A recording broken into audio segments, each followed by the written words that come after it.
I'll be able to cover the memo.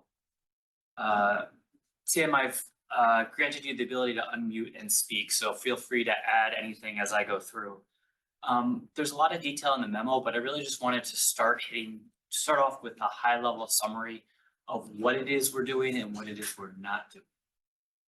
So back in 2016, 2017, when we were in the negotiations for the constructions of the Whole Foods area.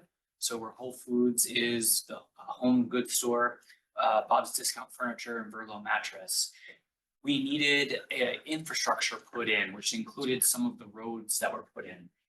At the time, the TIF didn't have sufficient cash. And so the agreement we came up with the developer was the developer would include that in their project costs. And in fact, front the money. And that was about $2.3 million that was fronted at that time. And we structured the reimbursement to be linked to the number of housing units to be developed into the future. It was just at the time the way we structured it. At this time, the developer has requested HSA, which is the city's longtime partner here, to be reimbursed those funds sooner, in fact, next month, rather than waiting for the housing units to go in place. We estimate that the housing units for the reimbursement would probably be in place by 2028 or 2029. So the first thing I just want to emphasize is these are not additional funds being provided to the developer. These were funds that the developer borrowed on behalf of the city, and we are just advancing that reimbursement early. So I just want to, I know TIF sometimes gets heated, and there may be people who disagree with the recommendation we're making, but I would just like everyone, especially the listening public, to be clear that we are not providing any additional funds to the developer other than what was originally agreed to, and which in fact the developer incurred on behalf of the city and provided the city very favorable terms, considering that this has been a no interest loan for over 5 years. The developer contacted us, Mr. Tim Blum, again, who we've been working with since I started at the city 14 years ago, that the loan that he has with the bank, which is over a $20 million loan, associated just with that part of the development. So this development is structured into several sub-partnerships that Mr. Blum is partner to. This particular partnership, there's approximately a $20 million loan. And one of the clauses on that loan is that the rents being paid by those stores has to be 125% of the amount that is being paid annually to cover the debt. Because of what's going on in the retail sector, that's not the case. In fact, it's below 100%. So the rents are not covering the debt service. So in order, Mr. Blum has a strong working relationship with that bank. Technically, the loan is in default, but the bank has given him time to work out different options. And the one option he's pursuing and we're supporting is to advance this reimbursement, which he will then use 100% to pay down the outstanding debt and restructure his annual payment, which will then put him back in compliance with the covenants of the loan. That's an overview of what's being requested. We did negotiate terms which are very favorable for the city. Mr. Blum's always been a very fair partner to work with and a very accommodating partner to work with. So as part of that incentive, there was a $3,100 per unit that would be paid to the developer, to HSA. That $3,100 mathematically worked out to the 2.3 million. In addition, we offered a kind of a sweetener of another $500 per unit. And that came out to $369,000. That's not linked to the reimbursement. That was just a true incentive to build additional units. So what we're suggesting and what Mr. Blum has agreed to is we would reimburse the full 2.3 million that HSA borrowed on behalf of the city sometime in March. But we would restructure the terms so that additional $500 per unit was no longer available. Our kind of thought process is, if we're gonna redo the term sheet and this is no longer gonna be an incentive, it's gonna be just a straight reimbursement, then we're gonna reimburse the amount that's owed and not have this additional $369,000 hanging out there. In addition, Mr. Blum has offered, we have another separate deal with HSA. If you recall, we demolished the warehouse that was directly behind the current fiduciary apartment building to make way for a future development, which is likely to be the Wingspan development, hopefully breaking ground later this year. Again, the TIF didn't have sufficient cash. Mr. Blum was the owner of that warehouse. So we agreed on a purchase price, but he agreed that the city could pay that in no later than 2032. And we're paying 3% a year in interest, but that interest cost is deferred. We don't have to pay that interest expense until 2032. So again, very favorable terms for the city.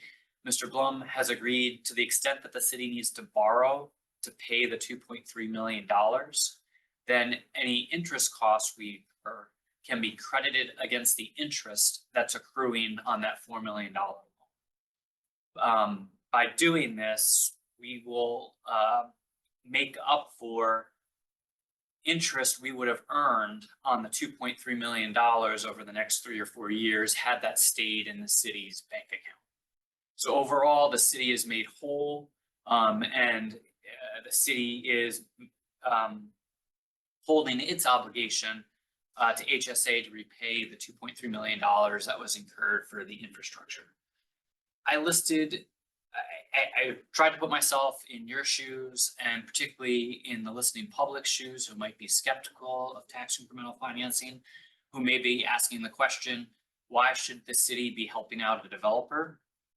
Developers take risks. That's the business they've chosen to gotten into. It's a fair question, but I'm comfortable with the answers we have. I included those in the memo, so I won't go through them unless you have questions. But I would just summarize by saying, when we enter into a term sheet with a developer, whether it's HSA or Mandel or Ergens or whoever the developer might be, we are in fact entering into a partnership. Now, we're not on the hook to provide, to be a backstop for the developer, but in the case that a developer has a situation that's outside of their control, I think it's in the city's interest to consider that developer a strategic partner. And again, if it's in the city's interest, to support the partner. A very good example of this is the hotel. The Renaissance Hotel had very, very poor timing. They opened up a month before the pandemic started. So they had hired all of their staff, but because they weren't actually operational for 3 months prior to the pandemic starting, they weren't eligible for any federal relief. So they didn't receive a dime in federal funding. And so the city stepped in and provided them a forgivable loan to help provide cash to get them through that period. Again, we were under no obligation to do so, but it's not in the city's interest to see a property like the hotel go dark because of economic situations that are beyond their control. I'm sure you've read in the paper of municipalities or developers making poor choices, and that's not the case here. So again, I think it's in the city's interest for a lot of different reasons to agree to this request and reimburse the developer the full $2.3 million that is owed. So happy to answer any questions. Thank you, John. I believe you referenced the fact, and I looked earlier, Mr. Bloom is in, yes, I see him. You added him. Mr. Bloom, did you care to make any comments on this request? No, I think John summarized the situation and the history pretty well, so I'm I'm here to answer questions and continue this longstanding relationship that we've had with Wauwatosa, and in seeing the Mayfair collection achieve its goals, and we're happy to be a part of this. And so if there's anything in particular you guys would like to know, I'm happy to answer the questions. All right. Thank you, Mr. Bloom. I appreciate that. All right. We're going to see if we have any other folks in out in Zoom. If there's any folks in Zoom who have a question or comment beyond Mr. Bloom, please raise your hand. Please raise your hand in Zoom. Not seeing a hand raised. So, Jim, did you care to make no comments? All right. So we're going to turn it back over to committee here. Committee questions or comments for John? Mr. Just a very Alder quick Lewis. question. That was a lot of information and my mind is like spinning. What's the net cost to the city by doing this? The city should, I don't want to say benefit, but it will be a net positive to the city of approximately $120,000. And I get to that number by, we will be eliminating an obligation that this, and when I say the city, I mean the tax incremental district. We'll be eliminating an obligation the tax incremental district has for $369,400. But we will be losing money we would have earned by investing that $2.3 million. The worst case scenario is $243,600 of estimated lost interest earnings. So that's how I get to about a net, sorry, not 120,000, about a net of, yeah, about 120,000. So it's still positive. It's still positive. Thank you. Yep. All right, Jim, you had your hand raised. I was going to clarify exactly what John just did. It's the TIF district. We often say the city, and sometimes it's the TIF district, as is this case, or sometimes it's a water utility or what have you. Okay. So a distinct set of pairs. Right. John, so I'm going to paraphrase as I understand what you're saying. And Mr. Bloom can certainly weigh in here. And counsel, forgive me. I just want to be clear so that everybody's understanding the moving parts here as I understand it. And I'm going to put it in perhaps a little bit more layman's terms. Are you okay if I do this? All right. So in essence, the TIF district, when we had to do the infrastructure investment, which would be on the city, we did not have the funds. The TIF district did not have the funds. So the developer, in this case, HSA, forwarded us. They incurred the expense on our behalf. It incurred the expense on our behalf so that we could have that infrastructure built. Okay, there were, to deal with the payback of that, as John said, and I took some notes here based on what you verbalized for us. We, that 2.3 million, am I correct? All right, that there were a number of moving parts with a future payment based upon obviously the TIF district having the funds to pay back what we owed. Mr. Bloom is in the situation that he's in right now, which I don't need to reiterate, but we heard what it was. So he's come to us to ask us to recalibrate this. In essence, we're giving him money that we owe him. We're just moving up when we owe it to him. The recalibration of that, and John, again, I'm going to paraphrase here, and Alder Lewis did a good job of asking that question, which is the same thing I was going to ask. So in essence, because of the move up of that money, we will not get interest income potentially. And that you gave a figure of roughly 265,000. However, there's 369,004. Am I right in saying this? That you said 369. 369,400. Right. And what was that money? That was an additional incentive above and beyond the amount that the HSA incurred that they could earn by building either residential or commercial properties. Okay, so where I'm going with this is that incentive is being changed. Yep, it's being eliminated. Right. And as a result, you're coming to us and saying, to Alder Lewis's point, that the net effect for the city is actually positive. And I believe you gave a figure of Approximately. what was that figure? Approximately 120,000. Okay, thank you. So what I want to be clear here, and Alder Lewis did a good job and you did as well, is the city is not, this is not changing anything in terms of what we owed. We're paying back an obligation that we owed. We're just moving it up because of the situation that's there. However, when you take all the moving parts of it, we actually could be 120,000 ahead. Yep. Okay. And the one piece I didn't add is Mr. Blum and his partnership is the landowner of the remaining undeveloped land that this incentive was linked to. And so he has a financial incentive, even if we remove this incentive, to develop that land. And he's demonstrated over the past 15 years through our partnership that he is very comfortable pursuing the type of density that we were incentivizing him to pursue. So I don't think there is a need for this financial incentive to accomplish the city's goals for the remaining undeveloped parcels in that area. All right. Thank you, John. Appreciate that.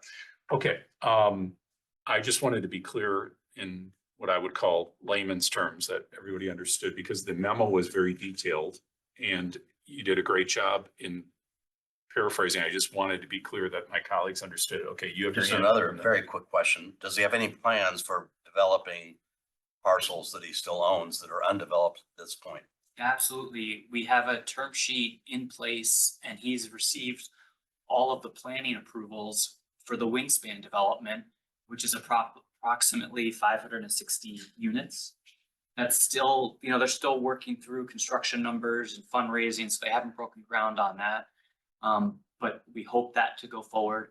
And then he's also working on another development that hasn't been publicly announced yet. That'll be in the northern portion of the triangle that we actually thought might not develop without the underpass, but it's possible that it's looking good.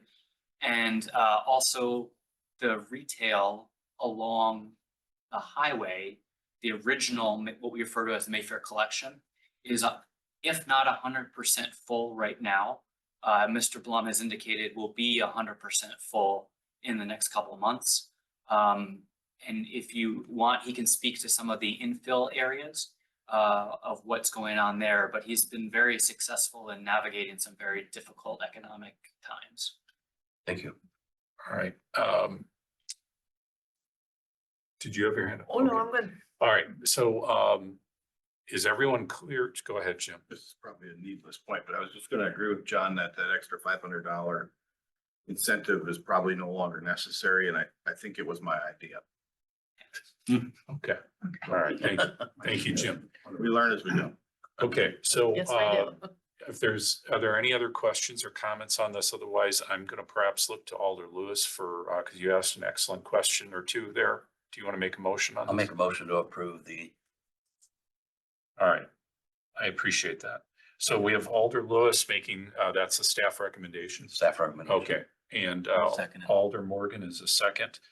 I appreciate that.